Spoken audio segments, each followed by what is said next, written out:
And so the Creative Europe programme itself, just for those of you who aren't familiar with it, it is the EU's programme specifically targeting the creative and cultural sector. So as with all EU programmes, it's part of a 7-year budget that the EU agrees upon. And that's been running from 2014 to 2020. And so Erasmus Plus is under that similar budget. So this is the kind of final year of both Creative Europe and Erasmus Plus for this particular budget package. You might have been hearing that the EU member states have been agreeing upon a future budget for 2021 to 2027. A very little bit about Brexit, just to make sure everyone's on the same page. So that's just to say that following the withdrawal agreement being concluded at the end of January, that means that all these kind of financial obligations, including the EU budget that runs for these 7 years, were agreed upon. And that means that UK organisations can continue to participate in the current Creative Europe programme and also the current Erasmus Plus programme for any opportunities that are underneath that 2014 to 2020 programme. It also means that any ongoing projects, so I know some beneficiaries in the room, and you've probably heard this quite a few times now, but it means that any ongoing projects will still be funded beyond the end of this year as well. So it's covering any ongoing financial commitments that are part of basically anything financed under the current programme will continue up until the completion of the activity. But you can keep in touch with all our latest. We do update where needed our guidance, so we've included a link there. And so just bringing us on to why we have why these extra calls have emerged. So the EU has been responding to the COVID crisis, and they have acknowledged that the cultural and creative sectors are one of the worst affected by COVID. So they've been trying to do look at different mechanisms by which they can support the sectors. So some of that has been maximum as much flexibility as possible when applied to ongoing projects that are supported by Creative Europe and by other funding programmes. And also this applies to structural funding. So you might have heard that there's been a little bit more flexibility in how Interreg and other structural funds are being applied nationally. But also they've been really looking to see where extra funds can be unlocked. They are limited in terms, so if you have seen those negotiations for the future budget, you can see how long it can sometimes take to get member states to all agree to particular financial packages and instruments. And so that's why, you know, the EU's really been seeking to find out how they can quickly unlock new funds under current regulations and with current structures. So there was no more money left to be spent. Most of it had been allocated very efficiently under the Creative Europe programme. However, under Erasmus Plus, they were able to find 200 million euros that could be reallocated to these two new calls, and which have then been open, which they then saw as being open to the creative and cultural sector. So that's why we have been promoting it, because it is a significant development and opportunity to come up. You can find out a little bit more information about what the EU's been doing in the COVID crisis through this link as well, and we will be sharing the PowerPoint after the event. So Erasmus Plus, I have poached some of these slides from the Erasmus Plus contact point because they have collaborated with us on events previously, and we did invite them to take part in this event, but unfortunately I think because they've got a deadline tomorrow for some other calls, they didn't have capacity to be able to present themselves. So if you do, I will continue to signpost to their contact point. So Erasmus Plus UK here. So the extra calls are in strategic partnerships under Erasmus Plus.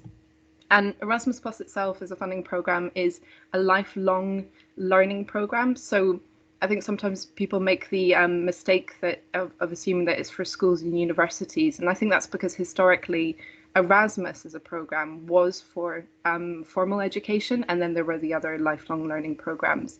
However, Erasmus Plus since 2014 has brought all those different areas under one kind of umbrella called Erasmus Plus. So that includes adult education, vocational education and training and youth, and sport as well. And there's also been the European Solidarity Corps, which fits under Erasmus Plus too, and that's a European framework for enabling young people up to the age of 30 to volunteer across Europe, and for organisations to host those volunteers too. I've included this link, and it'll be on the final slide as well, just for the contact point. So like Creative Europe Desk UK is the contact point for Creative Europe, Erasmus Plus UK is the contact point for Erasmus Plus, and that's split between it's shared, I would say, between British Council and Ecorys UK. So depending on which area you are looking at, you'll have a different contact point, but I'm sure they're also very experienced in passing you on to the right team if you happen to have gotten in contact with the opposite one to what you need. So the key thing with Erasmus Plus is to identify your target group. So there are 5 different groups, and you've seen them listed before, and that really helps you kind of work out which guidance and which guide for applicants you want to be looking at. This is a really huge program in general, and they operate through a program guide which covers everything under the whole program. So it can be a little bit difficult to navigate. So really thinking about what you would classify the work that you and your partners would like to do, and which target groups you're working with. So is it more vocational education and training, so looking at that kind of professional development angle, or are you looking at working with young people? Maybe it's an adult education focus, so just kind of thinking about which target group and which that you're going to frame that project, and that will help you kind of know which guidance to look at. Under Erasmus Plus, there are 3 key actions, so you can just see that on the right of the PowerPoint there. So mobilities, there's smaller scale mobilities, so that's key action 1. And the one we're interested in today is key action 2, which is strategic partnerships. And so that's split into share of best practices and innovation. So that's almost a 2-step approach of strategic partnerships where it's sharing best practice, or you can have slightly more ambitious projects, perhaps you could say, or more outward reaching projects that are really looking at innovative practices and how that can be shared with a wider sector, a wider group of people too. And that also just dictates how much you can apply for as well. And there's also a key action around policy as well. But the 2 new calls are fitting under strategic partnerships, so that's why I've kind of highlighted it. And these partnerships are underneath these 200 million euros that have been unlocked Europe-wide. They've been split 50-50, I understand. And so it's partnerships for digital education readiness. And those are for target groups of school, vocational education and training, and higher education. And then there's partnerships for creativity. So that's youth, schools, and adult education. And so the basics of strategic partnerships are they involve a minimum of 3 partners from 3 different countries. And I'll show you which countries are eligible in a second. And you can apply for up to 300,000 euros. But as just mentioned before, there's almost a kind of 2-step approach. So you can decide whether you're applying for a slightly less what's the word? I hate using the word ambitious, but less ambitious and slightly smaller scale project of exchanging good practices, or whether you're going to say, no, this is innovation, this is us trying something new, and we're going to share that then, and this is going to build capacity beyond the immediate partners. So you've got those kind of 2 levels of where you kind of aim the application at, whether under strategic partnerships. And that'll dictate how much you apply for.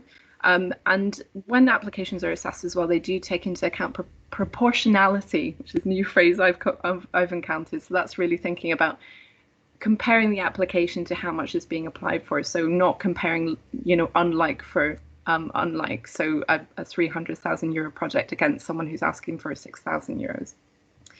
And these partnerships can last for up to 24 months under this particular call. I think it's usually 36 months, but for this specific call, it's 24 months. So those are the basics for these extraordinary calls. Here's a list of eligible countries. So these are where you can get your partners, involve your partners from. So this is a good checklist to see who you, because you only have a month to put together this application. So I imagine hopefully you'll have some kind of partners perhaps in mind already. And this is just a quick list that you can refresh your brain on. So there's the 27 EU member states, and then there's a smattering of non-EU programme countries as well, including the UK. And beyond that, you can include partner countries from other areas, and there's a full list on the Erasmus Plus UK website, but you need to have kind of specific reasons for involving those partners. So, but as long as it makes sense in terms of what you're aiming to do. So if you had someone in Ukraine, for example, that you said, oh, they just are doing something really exciting that we would like to learn from, then you can include that in the application. That would make a lot of sense.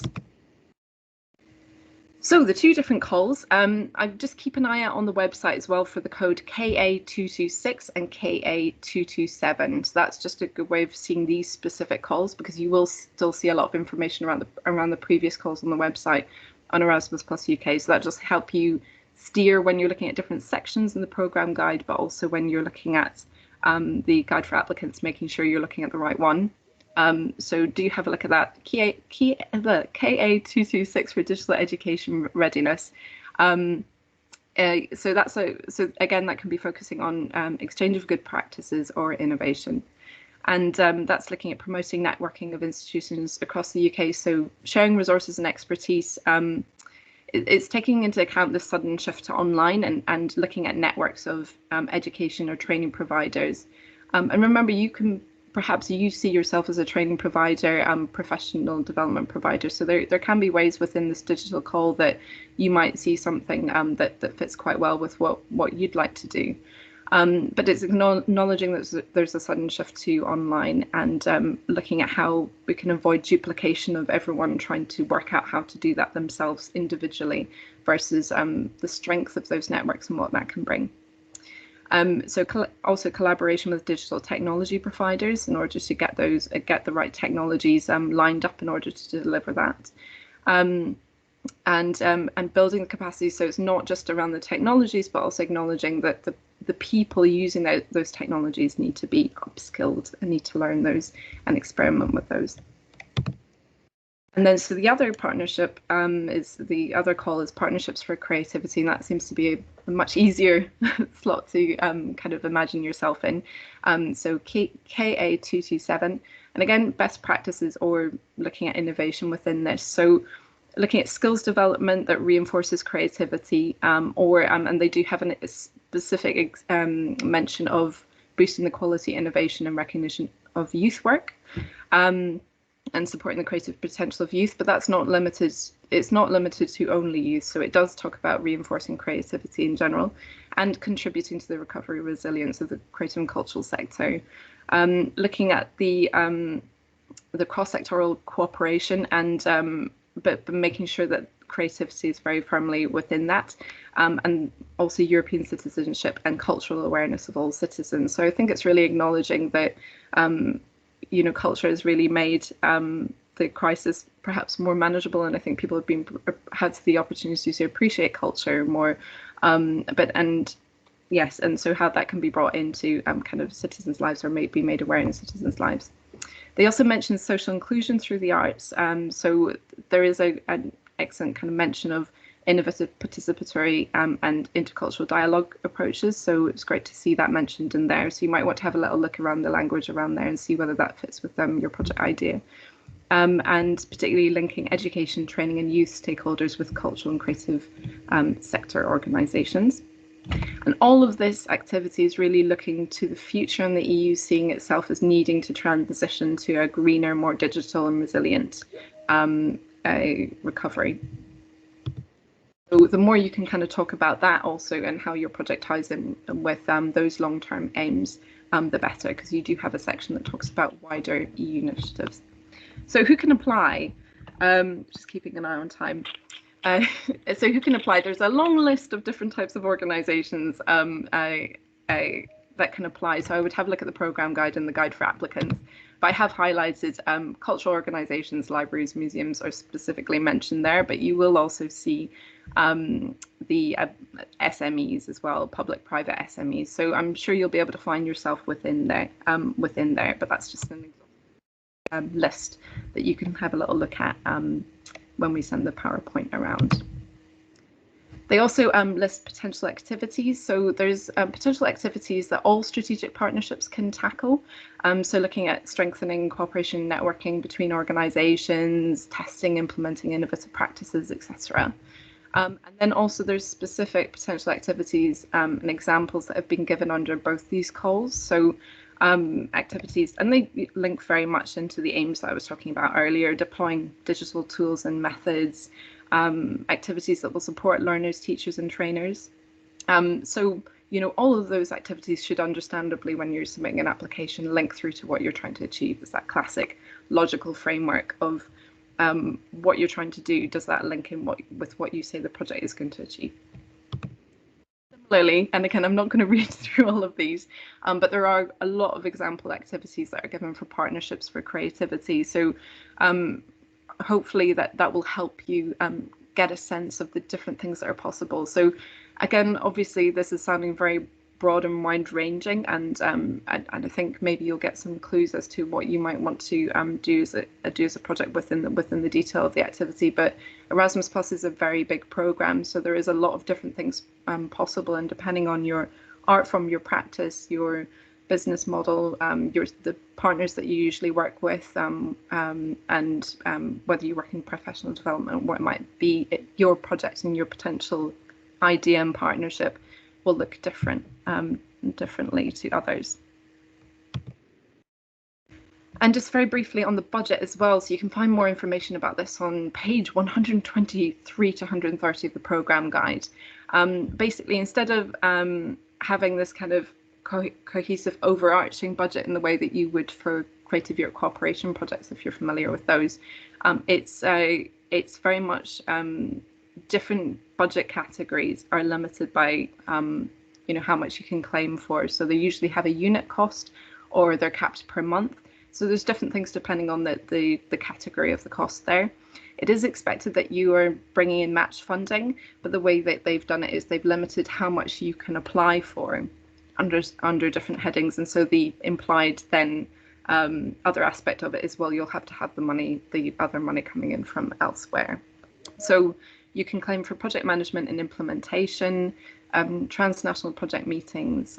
You can claim some costs for subcontracting of goods or services if you have a reason for that. You can claim for additional support needs of any individuals participating that require them.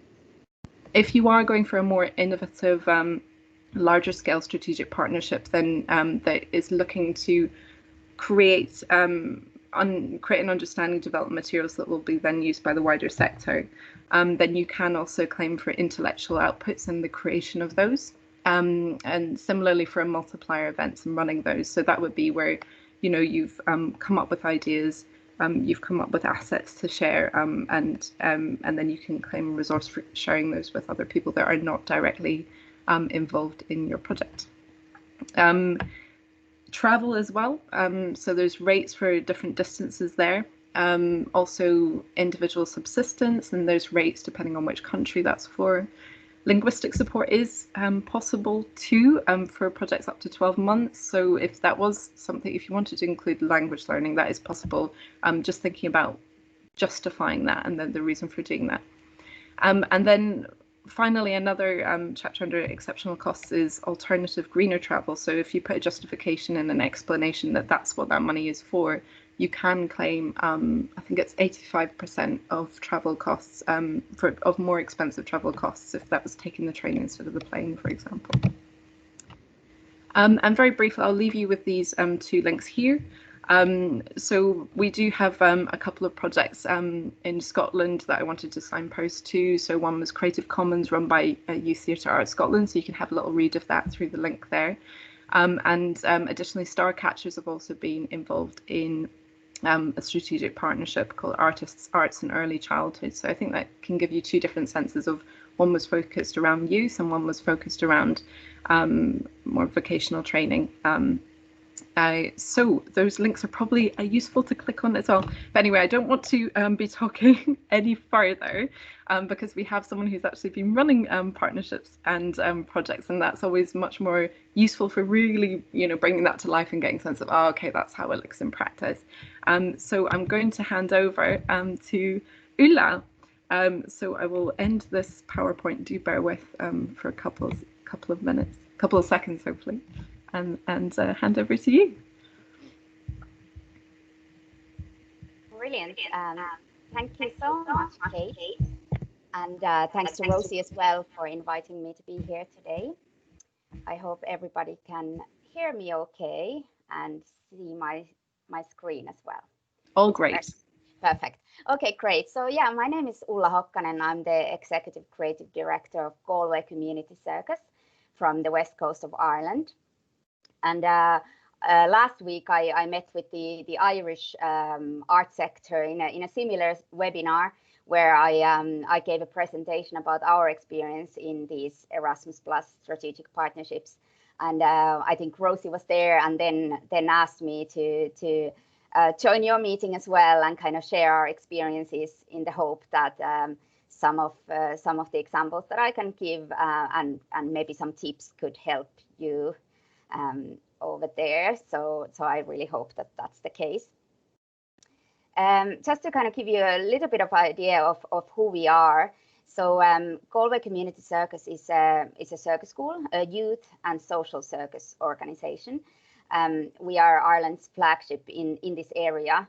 So we are funded by the Arts Council of Ireland, and then we do many international projects to develop this art form here in Ireland and together with our European partners.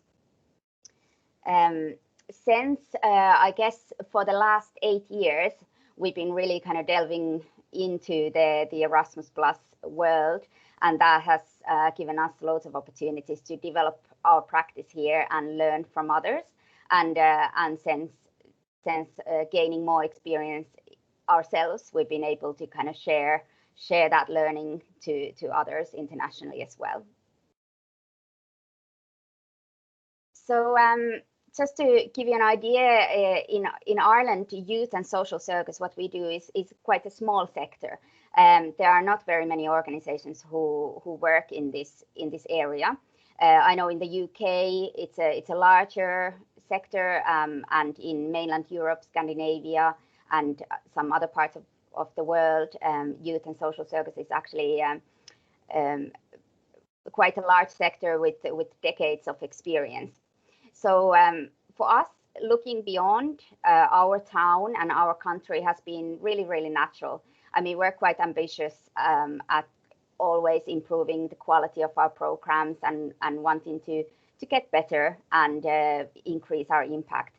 So again, for this reason, international cooperation has been really key to I suppose, our success, and that's what we've wanted to do. There are 3 main areas in how we use the Erasmus Plus program. The first one would be mobility of young people. So this would be the kind of projects that we can take young people from our organization to meet other circus schools for youth exchanges, where they can practice circus, but of course they can develop their own personal social skills. They can start building their own networks, which is happening, and they can also take part in performance projects, international festivals, and so on. So we really want our young people to know that they're not alone doing circus on the west coast of Ireland, that there's a whole world out there with lots of young people similar to them. Secondly, Erasmus Plus has been really key in how we provide artists and facilitators opportunities for professional development. So this would be mobility projects where artists from different countries come together for training, again, to build their own professional networks. Lots of circus artists work internationally anyway with their careers, so the Erasmus Plus program can support this. And also through Erasmus Plus, they can get employment. And then thirdly, a key area as well is organizational level. So Erasmus Plus has really helped us to build our capacity. When we started doing Erasmus Plus projects 8 years ago, we were a very small organization. I don't think we even had any employees at the time. And then for a long time, we had 1 employee. Now we have seven employees plus a freelance team. So it's an avenue to take part in different research projects, sharing of best practice, like Kate was explaining, and to innovate, to develop something new.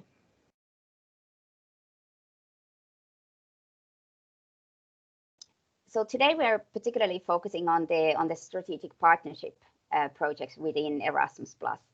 And we have either coordinated or being a partner in 7 of these strategic partnership projects over the years. As I explained, we've been doing Erasmus Plus since 2013, and altogether we've taken part in over 30 projects, and just over half of them we have coordinated at Galway Community Circus. So these 7 projects that we've done, strategic partnerships, and 2 of them have been focused on supporting young artists and youth leadership. So this is a project. The first one was 2 years, and now we are in the middle of the second phase, which is a 3-year project, where groups of young youth circus members, they're about 16-year-olds, come together for a period of 3 years from 3 different countries, from Belgium, Czech Republic, and Ireland. And together they developed this junior leadership scheme for youth circus. And while they are doing that, they learn skills themselves and become volunteer class assistants in their home circuses. So it's really a brilliant youth-led project where the young people create really strong bonds with the young people from other countries that they work with, and the legacy of that is a model of junior leadership scheme for the youth circus sector. Another type of strategic partnership that we've done is a long-term project to build world's first third level degree program for youth and social circus teachers. So this has been ongoing since 2014, and we're now in phase 2. So together with our academic partners, 3 universities and 6 circus schools, as well as an umbrella network for circus organizations, we're just finishing the creation of a curriculum for a bachelor's degree course for youth and social service teachers. So that's really exciting. And thirdly, which has been a big focus for us in the last couple of years, this year, 2020, is the year where Galway is the European Capital of Culture, which is a very unlucky year to have this title for sure. But it has really given us a platform to develop something long term and to expand into a new area of practice that we had never done before. So for the last couple of years, we've been really focusing on high wire walking, funambulism, as you can see there in the picture. And Erasmus Plus have been with us from the beginning to help us develop training methodology first for high wire trainers. So we have taught a group of circus artists, circus teachers, how to teach this skill to amateurs. And then from there on, and I'll explain to you a little bit more about that in the next slide, we have gone to other areas of this project. So, so all those 7 strategic partnerships that we've done, they've each been between 2 and 3 years long. And they've each had, some of them have just had the minimum 3 partners, and some of them have the maximum 10 partners. So they have varied in size and in length as well. And the partners in these projects have been, most of them circus schools, similar to us. Some of them very, very established large organizations, and some very, very small without a big administrative team, for example. We've also had many of the projects have academic partners, either as involved equally with the circus schools in the project activities, or as evaluator, like external evaluators in the projects. And then also we've had networks, like I explained. We are a member of the Caravan Network, which is a network for international network for youth and social circus. So this has given us a platform to find partners, and it's really helped us to be active on this internationally. So I mentioned this project about high wire walking. So it's called Wires Crossed, a balancing act for Europe. And we've been running this since 2017 within the framework of the Galway 2020 European Capital of Culture. And now we have funding confirmed until 2022 with big plans for legacy from there on, but at least the project runs for 5 years. And this slide is aiming to kind of give you an idea of how we've tapped into both Erasmus Plus and then later on to Creative Europe project to first build the new methodology and then to provide professional development for artists and teachers. After that, the circus schools have delivered many workshops for their audiences locally. So public participation is the key element in the Wires Cross project. And from there, through the Creative Europe, we have also we're having an element of artistic residencies and establishing a professional ensemble of emerging artists who are creating a performance. And the highlight event of this project in Ireland was supposed to be this August, but we had to reschedule now because of COVID-19. So all going well. We have a big event next summer here in Galway, and also something earlier on next year, where all these different groups of the trainers, the young people that we work with, the different social circus groups that we work with. This is not just for young people, this particular project, it's actually for all ages. And as well as the professional artists will come together and cross a river in the city center of Galway. Our vision is to have 400 people crossing the river and the waterway next to the river on high wires.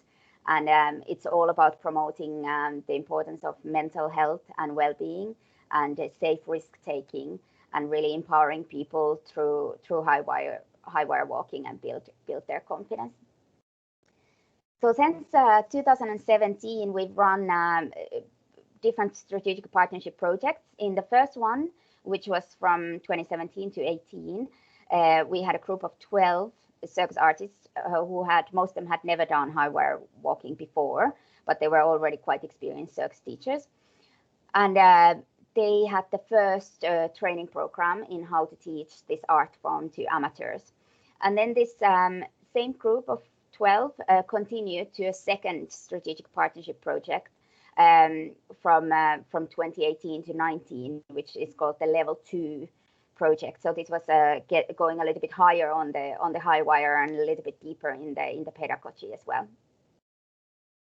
After this, in 2018, our partners started another project with a new group of 12 circus teachers, and that's just finished at the end of last year. And the third strategic partnership, Mind Your Balance, started in like last year, 2019, and it's we are just figuring out now the logistics on how to deliver that with the travel restrictions. But basically, we have 3 groups of 12 artists, so 36 artists altogether around Europe who have learned a new skill that they can use in their work, and 7 circus schools who've been involved in these projects and who now have trained artists, facilitators, training spaces set up and equipment, and they have also an audience locally who are interested in taking part in these activities.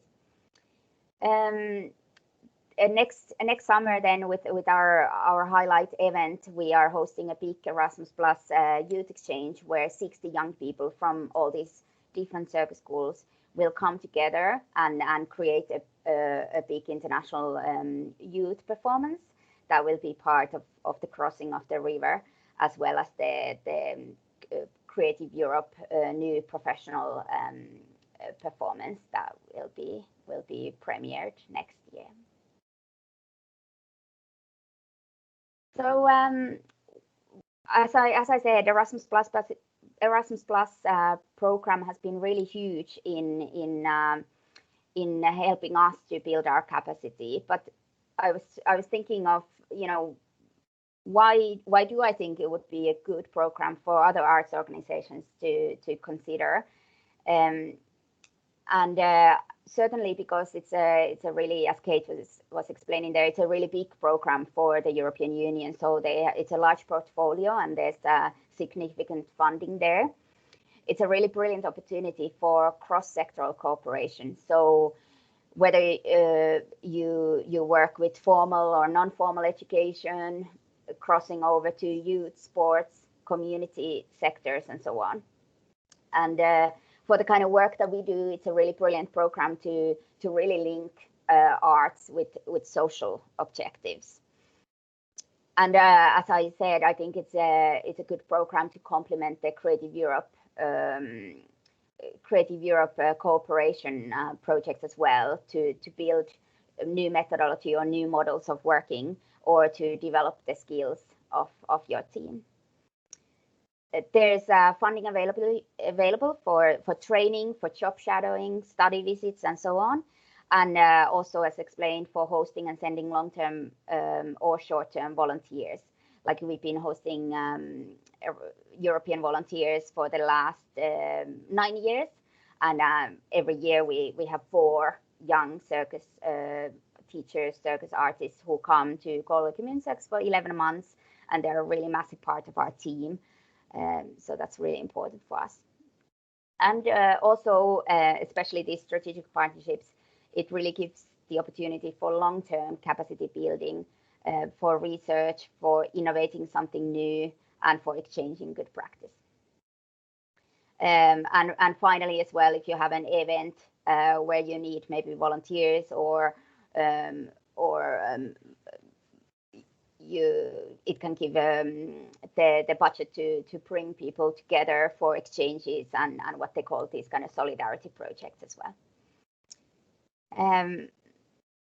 I think they've really tried their best to streamline the process for reporting. I know that there's a good bit of administrative work involved, but I think it's actually quite good. And once you kind of get familiar with the Erasmus Plus language and the different forms and platforms that they use, the next one will definitely be easy. A couple of things that I would say, just based on my experience of leading these projects. I think it's really important to think strategically, really map the different things that your organization needs. For example, if you need staff training, new methodology or models of working, and could you combine a few of these into the application that you're working on? It's really important to find good partners and to know them well, and definitely I don't recommend any kind of last minute panic partnerships, because you'll be working with these organizations and these people for the next 2 years. And if it's possible for you, it would be recommended to start as a partner and maybe then in the future to coordinate if that's possible. And also, well, what worked well for us, we started with a small project. So some of the projects that we've taken part in have been only €5,000. These haven't been the strategic partnerships, but some of the other Erasmus Plus, they've been really small in scale. And then the largest that we are doing are €370,000 funding. So Lurgas is the Irish national agency, but in UK you have a similar. So it's their job to support you and to help you, and they're brilliant. So never hesitate to ask for help. Same as with the Creative Europe desk.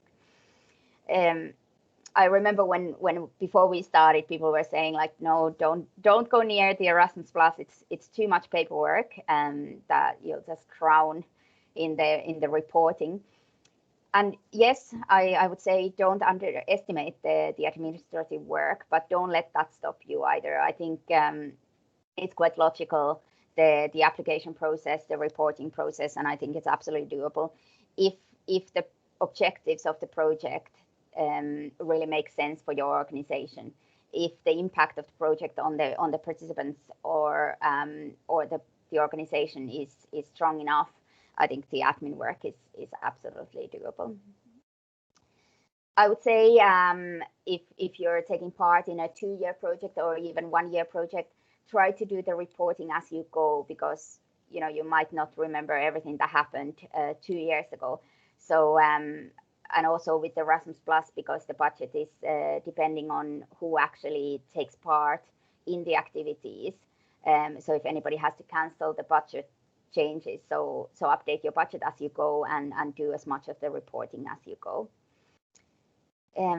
As Kate was explaining there, the budget is kind of dedicated, like given based on certain amounts for subsistence and travel and so on. So in some larger cities where accommodation is expensive, it can be a challenge to find accommodation with the budget that you've been given, but it is possible.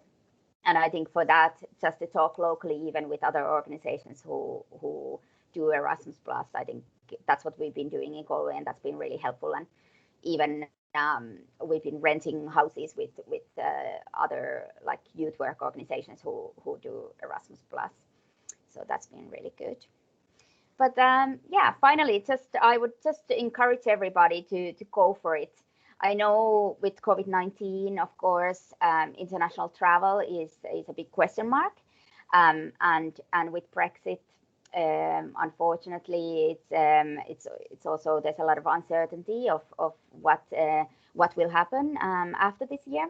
But now that it's still possible, this new call is really brilliant opportunity to create a project that you can run for the next 2 years, and I would absolutely recommend everybody to look into it. I think it's really important that we continue international collaboration, that we'll find ways to connect with our colleagues outside our own towns and outside our own countries, and that we show the young people and the target groups that we work with that international collaboration is really important, and we don't all just close in our bubbles. So yeah, that would be my advice. Here is my email address and our website. So if anything comes to your mind afterwards, you're most welcome to drop me an email. I think we're doing some Q&A after anyway, so very happy to answer any questions that you might have. And just really best of luck to everybody who is working on an application or will be working on an application. My fingers crossed for you. Thanks so much. Oh, thank you so much, Ulla. That was really great. And yeah, always much more inspiring to have someone within the projects still looking bright-eyed and bushy-tailed after going through them all. So and I think there were some really good practical tips in there as well, from how to manage the subsistence costs and things like that. I have a few final things to cover in my presentation, but we did have one particular question, and I know it's something that's also been in my mind when I've been looking at the the budget, because obviously this isn't a fund that I specialize in. And I was just wondering, Ulla, have you, in terms of paying artists and so on, how have you kind of navigated that? Have you tried to cover fees yourselves, or is it just some, yes, have you come up with any wily ways of ensuring that artists are paid?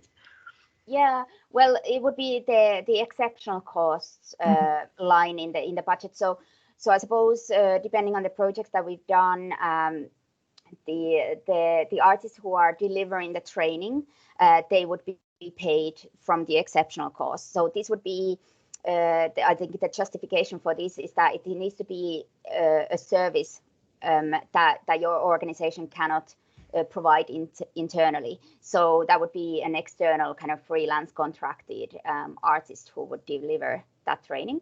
Mm-hmm. And then another way to look at it could be the project management costs that would be supporting the staff time of your own team. Mm-hmm. Now, I do have to say that quite often in the different kind of professional development programs that we do through Erasmus Plus, the professionals that we would send on those, we wouldn't be able to give them a salary or a wage for their time. So we would be able to, of course, cover the subsidy and per diems and travel costs and that. But but quite often the actual learners might not be able to get a wage for their time. So, but it makes sense to them if it's a valuable enough, high quality professional opportunity. Yes, thanks. That's really comprehensive answer. So thanks so much for that. And I think it's just worth going back to the fact that unlike the Creative Europe budget, you basically you claim for what you can claim for, and then whatever else needs to be done in order to get the project, funded in order to get the project going is basically you and your partner, up to you and your partners, isn't it? So anything out with whatever is eligible to be claimed. But it's really good to kind of at least hear, kind of some of the ways in which you've been managing the costs there. So great. We do have some other questions in the chat. I would like to also just cover the final bits of the application, so we can maybe go into the chat afterwards, but I don't want to hold people beyond 11 o'clock. I will also be sharing a direct contact, a named contact with someone at Erasmus Plus UK, where you can answer some of these questions too. Lisa, I did, for example, see your question about years 1 and 2, which was a bit more of a question, yes, around overall and shaky funding. We'll see if we can get to some of those in the chat, and Rosie might see if she can dip in as well, particularly with that UK focus. But yes, I'll just get onto the final aspects so you can just get a sense of the timeline and application process. So bear with where I load this back up. It's very strange because I immediately lose sight of the chat and everything, so I can't see you guys and have to rely on members of my team to tell me if there's anything you can't hear. So very quickly, so what's the timeline for all of this? We have, well, basically a month before the deadline. So the deadline is 11 o'clock UK time for submitting the application on the 29th of October with all the accompanying documents, etc. So you've got a month, and many of you may already have a project idea and partners in mind. These might be conversations you've been having already, so it might just be using this deadline as a chance to restart and pick up some of the ideas that you might have been working on before. And it's just worth reminding you again, there isn't any more cooperation projects calls under the current Creative Europe programme. So so those have all passed. So this is one of the, really, I'd say one of the key opportunities still remaining to us as UK organisations under the current budget. I will also say with Erasmus Plus, we haven't had confirmation yet as to which aspects, if any, the UK government will be seeking to negotiate to be part of. We do know that the UK government won't be seeking to be part of the future Creative Europe programme. So once you submit the application, the eligibility is checked first. So that's just the boring, are you the right type of organisation? So do go through that eligibility checklist when you're reading all the guide for applicants and the programme guide. Do you also check that all your partners are eligible too? Then the application and the actual content of the application is assessed by external experts. So I imagine they'll be recruiting particular experts to be able to assess things on behalf of creativity, for example, and also equally on the digital side of things. You should be getting results within 4 months of submission, and then the project cycle is a maximum of 2 years, at the end of which you submit a final report. But depending on how they structure payments, and so there's a different, they do take a look at your financial capacity to see what kind of payment structure they might offer to you. So you might be required to submit interim reports in the middle. So I've just put a little timeline down at the bottom there too, so you can have, so projects should be starting between the 1st of March and 30th of June next year. This might be very familiar to you if you are a Creative Europe not expert, but you've been come along to some of our events before. So this is how the applications are assessed, and you'll be able to find this in the guide for applicants and the programme guide.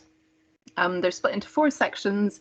Applications are marked out of 100, and so this really tells you why you're writing the things in the application form that you are writing. So making sure that you address the specific priorities of the scheme, which you'll find in the guide for applicants, and then also any other horizontal priorities that are general to Erasmus Plus 2. That's also why they ask, to what extent it's tying in with wider EU objectives. So you can get 30 points there.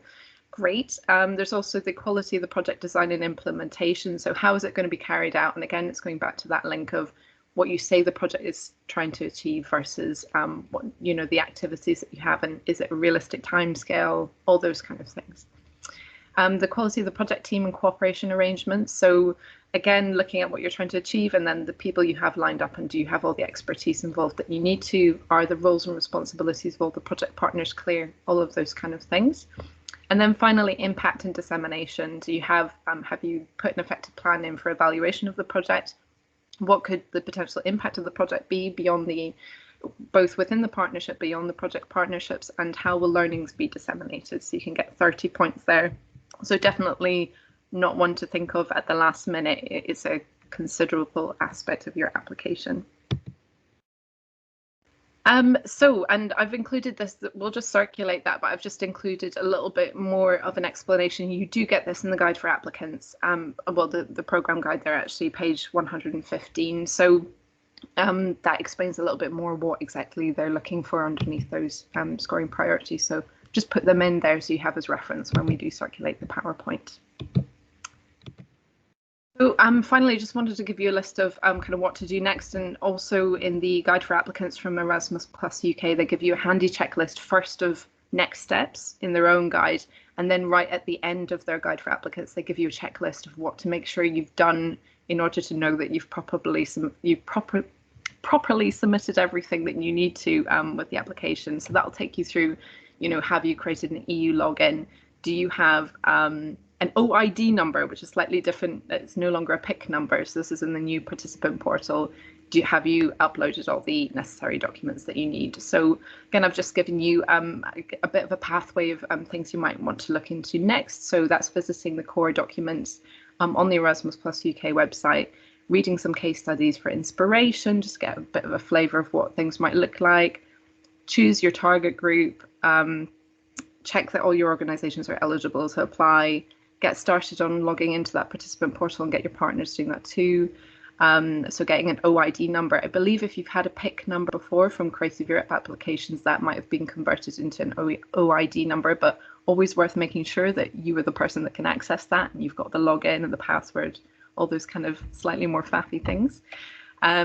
Keep on revisiting the assessment criteria, because that will just help hone your mind when you are filling in the different sections of the application form.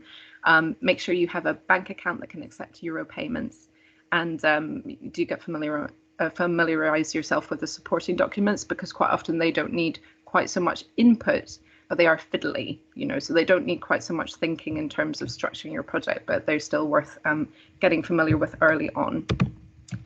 And there's just a couple of resources that Erasmus Plus UK have previously supplied in terms of partner finding, but as we only have a month to go, we generally recommend that you work with people you already have a good relationship with. And again, you can have a look at some case studies and projects on their website there too. So we are at, well, we're past, we're already way past. So I think what I might propose to do, and I'll see if Rosie thinks this is a good idea, but what we'll try to do is look at those questions that have been posted in the chat and see which ones we feel we can answer, and we'll send those answers as a roundup email. I think that's probably the best approach rather than holding you here for much longer. So what we'll do is we'll see if there's any immediate answers that we feel we're equipped to deal with ourselves, and then otherwise I'm just going to share again the contact details as well for Erasmus Plus. Sorry, I should have done that slide.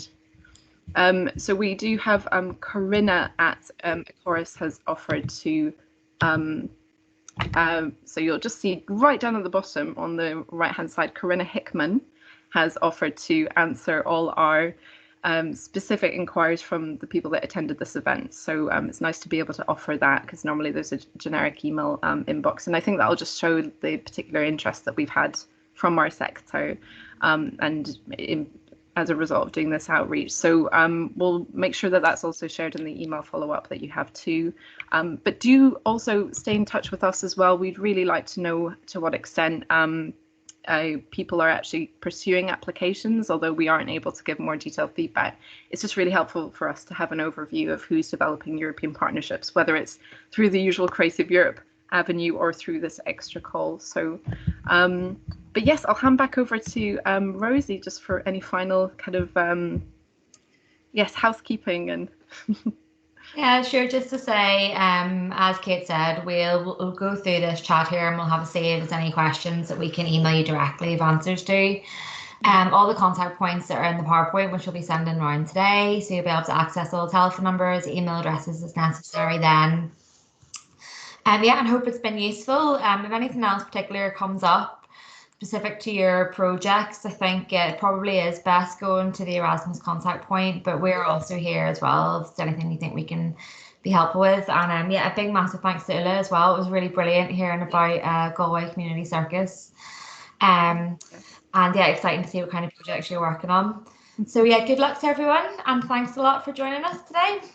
Yes, thanks so much, guys. Really good to have you all joining on this grey morning, at least grey in Edinburgh. So do stay in touch. Thanks so much. Thank you, Ulla. Thanks very much, all. Cheers, everyone.